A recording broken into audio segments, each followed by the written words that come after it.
네, 오늘은 도대체 누가 상속을 받을 수 있을지, 그리고 얼마나 받을 수 있을지, 적어도 이걸 알아야 뭐 억울하다면 유류분 청구를 할 수도 있겠죠. 그리고 이게 상속을 받는 사람이나 상속을 하게 될 예정인 분들한테는 아주 기본적인 사항들이기 때문에 이 정도는 알아두실 필요가 있을 것 같아요. 도대체 이런 일반적인 가계도화에서 본인인데 부모님도 계시고 배우자도 있고 자녀도 첫째랑 둘째가 있는 거죠. 이때 본인이 망자가 되면 누가 상속받을 수 있을까요? 이 부분에 대해서 한번 볼 필요가 있을 것 같아요. 적어도 유언을 해놓으면 이게 우선이에요. 그리고 상속인들 간의 협의해서 분할하는 게 두 번째예요. 그렇게 안 된다면 법정으로 가서 법률에 따라서 상속 지분을 나누겠죠. 그럼 일반적으로 그 상속 순위는 어떻게 될까요? 그 법정 상속분. 사실 대부분 법정 상속으로 이루어져요. 협의 분할이 대부분이긴 한데 다 각자의 마음속에는 내가 법대로 했을 때 얼마를 받을 거다라고 예상하고 있다면 그거에 따라서 분할이 일반적으로 되겠죠.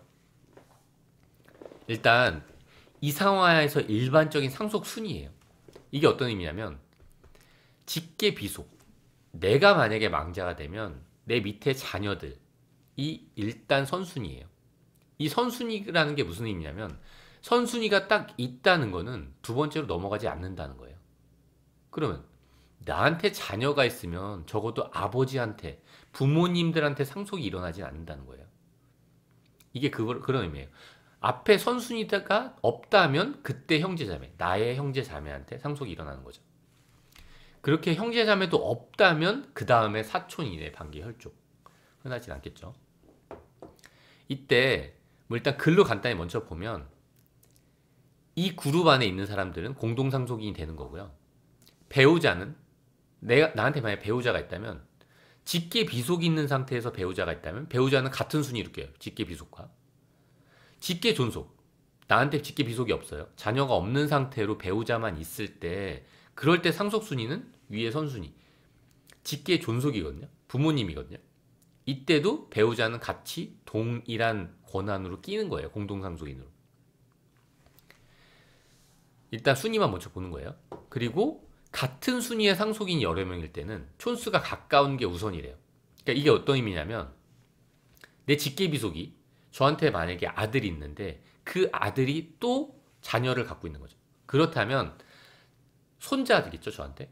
그 손자나 손녀한테가 먼저가 아니라 나한테 가까운 게 먼저라는 거예요. 물론 둘 다 직계비속이죠. 제 아들, 손자, 손녀, 직계비속이지만 아들한테 먼저 우선권이 있다는 거예요. 거기서 상속인이 결정되는 거죠. 이걸 표로 한번 보면은 이런 일반적인 가족 구성원이라고 생각하는 이 하에서도 만약에 본인이 망자가 됐다면 선순위는 직계 비속인 거예요. 내 자녀들, 나한테 있는 자녀들한테 상속이 일어나는 거죠. 그럼 이때 부모님은 어떨까요? 아닌 거예요. 전혀 아니에요. 올라갈 여지가 없어요. 그런데 이 자녀하고는 배우자가 같은 공동 상속인이 돼요. 그렇기 때문에 내 자녀뿐만 아니라 내 배우자도 같은 1순위가 돼서 공동 상속인이 된다는 거죠. 그러면 도대체 얼마나 받을 수 있을까요? 이때 부모님은 권한이 없는 거예요. 도대체 얼마나 받을 수 있을까요? 내가 갖고 있는 게 어떤 비율을 받을 수 있냐면 1대 1대 1.5예요. 배우자한테는 50%를 가산해 주거든요. 원래 상속인들한테는 다 동일하게 n분의 1 하는 게 원칙이에요. 그러면서 공동상속인이 어떻게 되죠? 첫째, 둘째, 배우자 있지만 셋이잖아요. 이렇게 셋이면 n분의 1이 원칙이에요. 그런데 그 n분의 1에 배우자한테는 50%를 가산하도록 하고 있는 거예요. 그럼 만약에 내가 재산이 3억 5천이 있었어요. 3억 5천, 내 재산이. 내가 만약에 죽게 된다면, 망자가 된다면 첫째는 1억, 둘째 1억, 배우자 1억 5천을 갖게 되는 거예요. 이렇게 상속이 일어나는 거예요.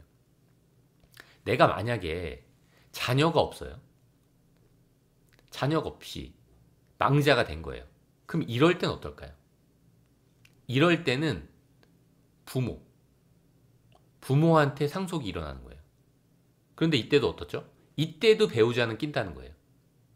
이게 배우자한테 먼저 가는 게 아니에요. 이걸 잘 주의를 하셔야 돼요. 부모님한테 먼저 가는 거예요. 그런데 공동 상속인으로서 배우자가 되는 거죠. 그럼 이때는 어떻게 받게 될까요? 내가 만약에 3억 5천이라는 재산을 갖고 있었다면 그거가 부모님이 1억, 아버지 1억, 어머니 1억, 그 다음 배우자 같은 n분의 1에 1.5배, 50%를 가산한 거니까 1억 5천. 이렇게 해서 안분되는 거예요. 이게 2순위 거죠. 2순위는 언제 발생하죠? 자녀가 없을 때. 나한테 직계 비속이 없을 때에만 이렇게 상속이 일어나는 거예요. 그때도 배우자는 50%가 가산되는 거죠. 그러면 나한테 직계 비속인 자녀들도 없고 1순위잖아요. 직계 존속 2순위인 부모님도 안 계시다. 그렇다면 배우자가 100% 상속을 받게 되는 거예요. 그리고 기타 사항, 좀 특이한 사항들을 한번 볼게요. 이게 어떤 상황이냐면 나한테 배우자가 있어요. 일반적으로 배우자가 있고 자녀들이 있다면 부모님한테 상속될 여지가 없잖아요. 그런 상태에서 둘째가 먼저 망자가 됐어요. 그런데 그 둘째 밑에 며느리, 자녀들이 있는 거죠. 만약에 둘째 밑에 둘째가 결혼을 안 해서 자녀까지 없다면 첫째, 셋째 배우자한테만 상속이 일어나겠죠. 근데 둘째가 결혼한 상태에서 자녀까지 있는데 망자가 된 거예요. 그럼 이때 상속이 어떻게 일어날까요? 이때 이걸 대습상속이라고 하는데 대신해서 받는 거예요. 둘째가 받아야 될 몫을 대신해서 며느리, 자녀 1, 자녀 2가 받게 되는 거예요. 내가 만약에 재산이 얼마였냐면 45억이 있었어요. 45억. 내 재산이 45억이 있는 상태에서 내가 망자가 된 거예요. 그러면 첫째 얼마 받죠? 10억. 둘째 10억. 셋째 10억. 배우자 15억. 이렇게 해서 45억이잖아요. 이렇게 나눠 갖게 되는 거예요. 근데 지금 어떻게 됐죠? 둘째가 없죠. 만약에 둘째가 결혼을 안 한 상태에서 사망했다면 그러면 요렇게가 공동상속인이 되겠죠. 직계 비속과 배우자만. 근데 둘째가 결혼을 한 상태에서 사망했다면 그러면 며느리나 자녀나 자녀 이 셋이 공동상속인에 포함되는 거예요. 그러면 내가 45억을 다시 한번 가정해 볼게요. 45억이 있었어요. 그럼 첫째 10억. 둘째는 10억 받을 수 있었죠. 셋째는 10억 받겠죠. 배우자는 15억을 받게 될 거예요. 그러면 둘째가 받을 수 있었던 이 10억은 어떻게 되냐면 나눠진다는 거예요. 며느리, 자녀, 자녀로. 이때 어떻게 나눠질까요? 이 10억이 4억 2천은 며느리한테 갈 거고 자녀한테 그 둘째의 자녀죠. 손자녀한테 3억 정도 가겠네요. 2억 9천. 만약 자녀가 둘이라면 여기도 마찬가지예요. 이것도 마찬가지예요. 이 순위 안에서 아까 똑같죠. 공동상속인은 각자 지분을 n분의 1을 한 다음에 만약에 거기에 배우자가 있다면 배우자한테는 1.5를 가산하는 거예요. 이렇게 상속이 되는 거죠. 그럼 사실 이런 경우가 안 생길 것 같지만 의외로 이 상황을 잘 예상하지 못하기 때문에 아주 이상한 상황이 생기게 돼요. 내가 45억을 어떻게 갖고 있었냐면 다 땅인 거예요. 내가 망자가 됐을 때 내가 망자가 됐을 당시에 땅 45억짜리 땅이 하나 딱 있는 거죠. 그럼 어떻게 될까요? 이렇게 되는 거예요.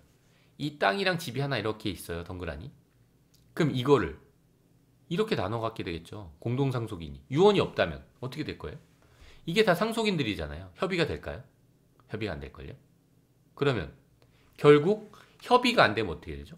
법정에서 이 땅의 지분을 이렇게 나누는 거예요. 우리가 가끔 경매하시는 분들 등기부등본 띄워보잖아요. 63분의 1, 63분의 4 이런 거 볼 수 있잖아요. 지분. 이게 그런 상황인 거예요. 이거 한번 만약 이 중에서 협의되지 않은 상태로 다음 때까지 넘어왔다. 뭐 128분의 몇 프로 이렇게 되겠죠. 그럼 이 땅이 쓸모가 있어질까요? 아마 이거 상속세 내려고 이 땅도 팔아야 될 뿐더러 양도세는 양도세대로 발생할 수도 있는 거예요. 이 상황이. 그렇기 때문에 이런 상황을 만들지 말아야 되겠죠. 이렇게 되면은 이게 딱 63분의 2 상황이에요. 손자녀가 갖고 있는 거. 이게 출가했기 때문에 협의도 되지 않아요. 결국 이게 누군가 한 명의 채무로 이 땅 전체가 경매로 넘어갈 수 있다는 거죠. 그리고 또 다른 상황을 가정해 보면 재혼했어요, 제가 전처가 있고 전처 사이에서 자녀가 있었죠. 그리고 나서 재혼을 한 거예요. 후처가 생겼죠. 이때 후처 사이에서도 자녀가 있는 거예요. 이때 내가 사망했어요. 만약에. 그럼 나의 재산은 어떻게 될까요? 이렇게 된다는 거예요. 1대 1대 1.5. 이때는 법적으로 지금 사실혼 관계면 안 되고 법적으로 내가 혼인 관계에 있다고 볼게요. 후처랑. 그러면 이렇게 나눠지는 거예요. 근데 이게 지금 이 라인을 잘 보셔야 되는 게 본인과 후처 사이의 자녀잖아요. 만약에 후처가 다른 자녀가 있다면, 자녀가 있는 상태에서 재혼을 했다면 그럼 어떻게 될까요? 그 자녀는 여기에선 빠지겠죠. 본인 사이에서의 직계 비속, 이렇게 똑같이 직계 비속이 되는 거예요. 뭐 그런 일이 있으면 안 되겠지만 만약에 직계 비속이 사망했어요. 먼저. 그러면 상속 보험금이 나왔으면 보험금 어떻게 될까요? 직계 존속, 직계 비속에, 그러니까 내 자녀를 기준으로 봤을 때 비속이 없잖아요. 그러니까 위로 올라가는 거예요. 직계 존속들이죠. 이렇게 혈연으로 맺어진 경우에는 이혼을 했다고 하더라도 이렇게 안 분나게 돼요. 1대1로 안 분하겠죠. 반반으로. 만약에 전처가 사망했다면 이렇게 본인한테 다 귀속되는 거겠죠. 그리고 그럼 만약에 이렇게 사망했어요. 후처가 먼저 사망했어요. 그럼 어떻게 될까요? 직계 비속. 만약에 다른 자녀가 있다면 그 비속한테 갈 거고 배우자한테 갈 거예요. 그런데 이 자녀는 상속인에서 제외되겠죠. 이럴 때 이 자녀, 전처의 자녀를 입양 신고한다면, 그렇다면 어떻게 될까요? 그러면 받을 수 있는 거예요. 후처가 사망했을 때의 상속인의 자격을 얻게 되는 거죠. 입양이 된다면. 근데 이 입양 중에서도 친양자 입양이라는 게 있는데 그냥 입양이 되잖아요. 그럼 전처가 사망해도 자녀는 받을 수 있어요.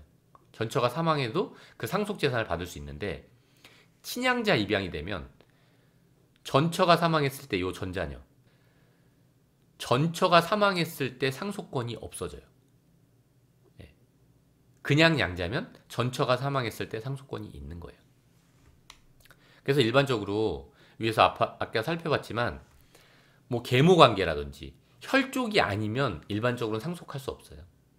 그냥 인척관계로 보기 때문에 일단 저는 팁을 드린 거고 전문가랑 잘 상의해서 하셔야 되겠죠. 복잡한 경우는. 그리고 유류분 반환 청구를 하려고 하시는 분들이 많은데 그러려면 내가 법정 상속분이 있어야 되는 거예요. 내가 상속인이어야지 1순위 상속인이어야 돼요. 내 선수 상속인이 없어야지 내 권리를 주장할 수 있는 거예요. 그리고 이 형제자매는 만약에 선순위 상속인이 없어서 형제자매까지 간다면 이거는 이복 형제자매도 다 포함하고 있어요. 네, 오늘은 여기까지 하도록 하겠습니다.